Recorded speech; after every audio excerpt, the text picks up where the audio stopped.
მცირე ანაზღაურების გამო ხულოს ექიმები პაციენტებს შესაბამის მომსახურებას ვერ უწევენ. უკმაყოფილებას გამოთქვამენ პაციენტები და მედპერსონალი. ექიმები მწირ ანაზღაურებას უჩივიან, ხოლო პაციენტები მომსახურების ხარისხს.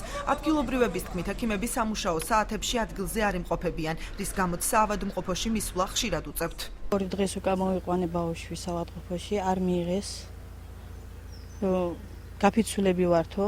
დღესაც მომამთილი ამოვიყვანე, ძალიან მძიმე მდგომარეობა მომამთილისა და მეუბნებიან, რომ ვერ იმასვისამთ, ვერ მივიღებთო, ჩვენ გავიფიცევითო, სანამ ხელფასებს არ დავიმატებენო და პაციენტი თუ ისეთიაო, წაიყვანეთ ბათუმში. გუშინდა დღეს დავდივარ რეგისტრაციაში, ვერ გავედი, რომ ექიმთან მივაღწიო. იმის გამო, რომ გაფიცულები არიან მედიცინის მუშაკები და არღებულობენ პაციენტებს.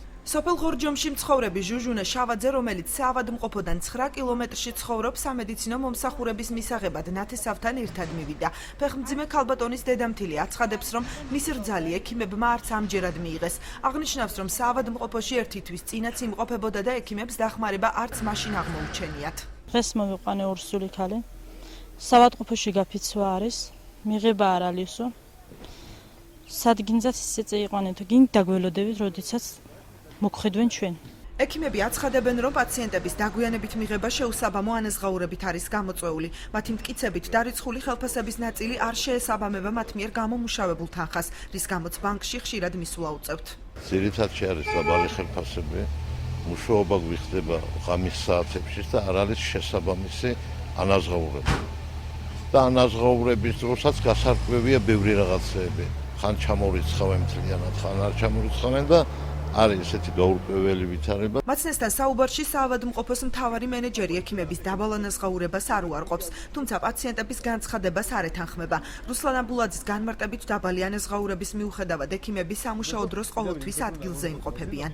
ზოგიერთ თვეებში არის ნაკლები გამოდის ანაზღაურება, ზოგიერთ თვეებში როცა იქნება განსაკუთრებით ზაფხულის პერიოდში დატვირთვა როცა ნაკლებია, შესაბამისად შემოსავალის და ხელფასის ხდება ნაკლები. რაც შეეხება დღეს მდგომარეობის საავადმყოფოში, საავადმყოფო სამუშაო რიტმში. სამინისტროს სამედიცინო მედიაციის დეპარტამენტის უფროსი ექიმებსა და კომპანია ალდაკ შორის სახელფასო ხელშეკრულების დარღვევაზე საუბრობს. მან ექიმებს სასამართლოში მისვლა ურჩია. მათ წინათვის ხელფასებს სულად ვერ მიუღიათ და შესაბამისი კომუნიკაციებით საზღვაო კომპანია ალდაკი მზადაა მათ გაუსწოროთ ეს სავალიანებები. მათ ხელშეკრულებები აქვთ გაფორმებული ალდაკთან და ეს ხელშეკრულებები თუ ირღვევა, მათ შეუძლიათ მიმართოს სასამართლოს. საავადმყოფოს ექიმებს ხულოს საავადმყოფოში აჭარის ჯანდაცვის მინისტრის მოადგილე შეხვდა. არც შეხვედრის და არც რიგში მდგომი პაციენტების გადაღების საშუალება მაცნეს არ მიეცა.